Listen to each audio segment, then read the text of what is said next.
नमस्कार दोस्तों, जय हिंद, जय भारत। दोस्तों, काफ़ी समय के बाद मैं ये वीडियो बना रहा हूँ।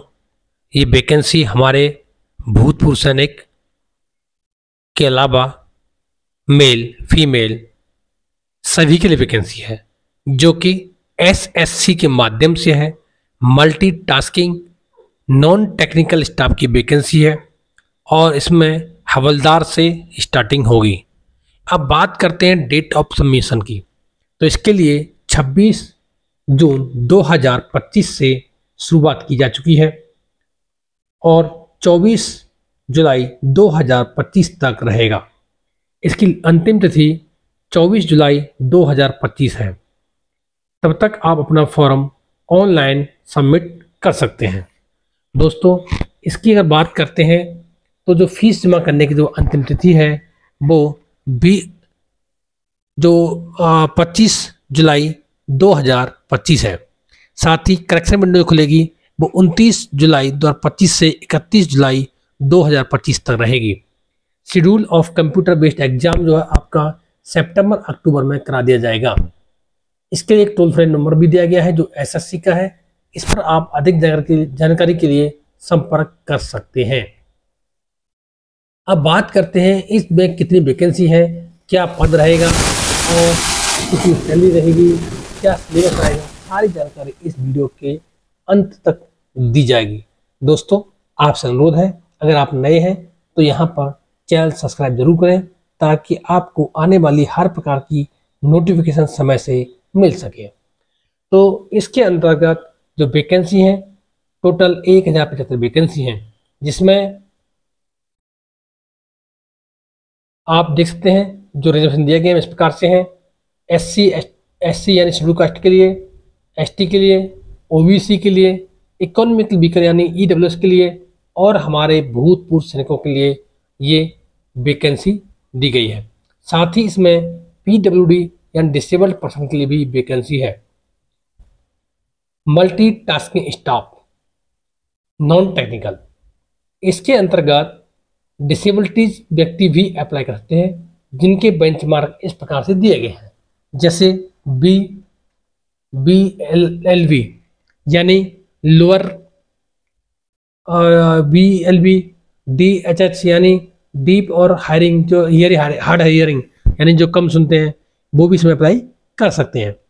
अब जो हवलदार के लिए जो दी गई है, इस पोस्ट का नाम हवलदार है और इस प्रकार की कैटेगरी दी गई है। अगर कोई छोटी मोटी इंजरी है तो आप इसमें अप्लाई कर सकते हैं।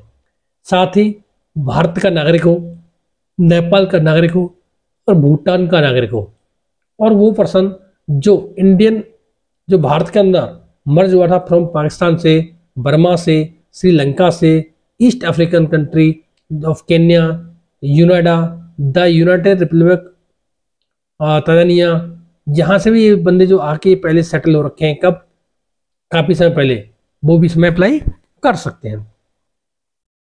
अब बात करते हैं एज की।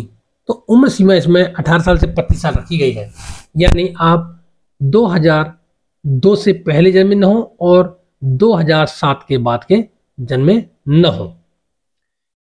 5 साल की छूट दी जाती है। एससी एसटी के लिए 5 साल की छूट है, ओबीसी के लिए 3 साल की, पीडब्ल्यूडी की 10 साल और हमारे जो भूतपूर्व सैनिक हैं उनके लिए एक्सेप्शन जो रखी गई है वो छूट दी गई है 3 साल after deduction of the military service actual as, यानी कि अगर आपकी उम्र 45 ईयर्स है और 45 ईयर्स में से आपने 24 साल अपनी सर्विस की और वो घटाने के बाद जो एज बचती है वो आपकी एक्चुअल एज रहेगी, उसमें आपको 3 साल की छूट दी जाती है।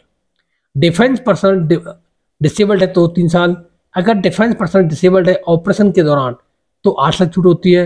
सेंट्रल गवर्नमेंट एम्प्लॉय जो भी इसमें अप्लाई करना चाहते हैं उनकी less than 3 year regular continuous service होनी चाहिए और 40 साल से अधिक उम्र नहीं होनी चाहिए।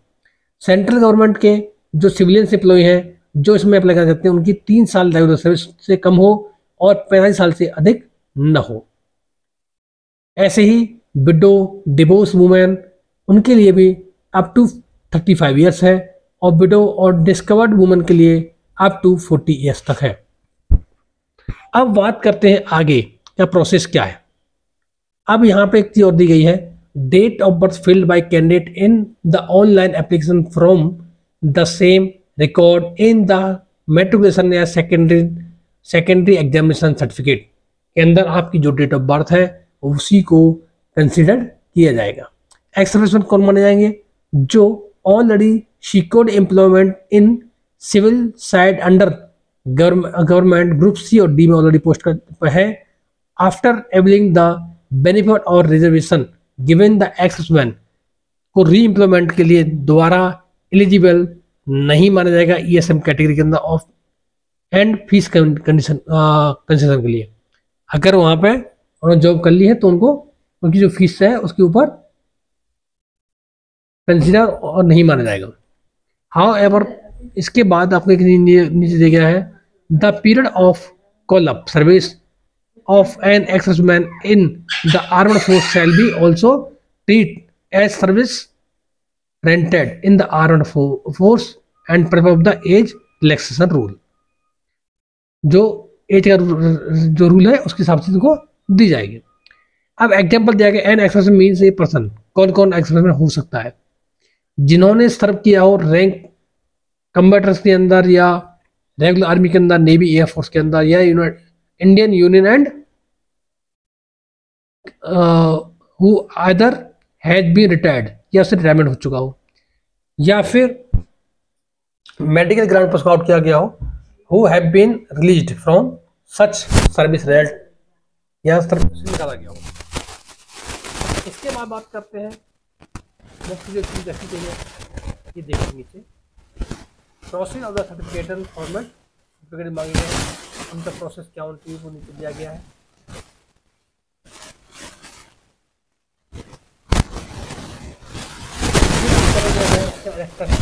इसमें अगर कोई करने का तो बहुत टाइम एक्सटेंड करेगा, उसके आराम से ऑथेंटिकेट किया जाएगा, उसके बाद उसमें अप्लाई कर पाएगा। अब बात करते हैं आगे, ये देखिए इनिशियल एजुकेशन क्वालिफिकेशन है वो 10th पास मानी गई है, इसके लिए लिखा गया है। अप्लाई करने के लिए आप दो तरीके हैं, जो एसएससी की जो वेबसाइट ऐसे रखते हैं यहाँ से अप्लाई कर सकते हैं,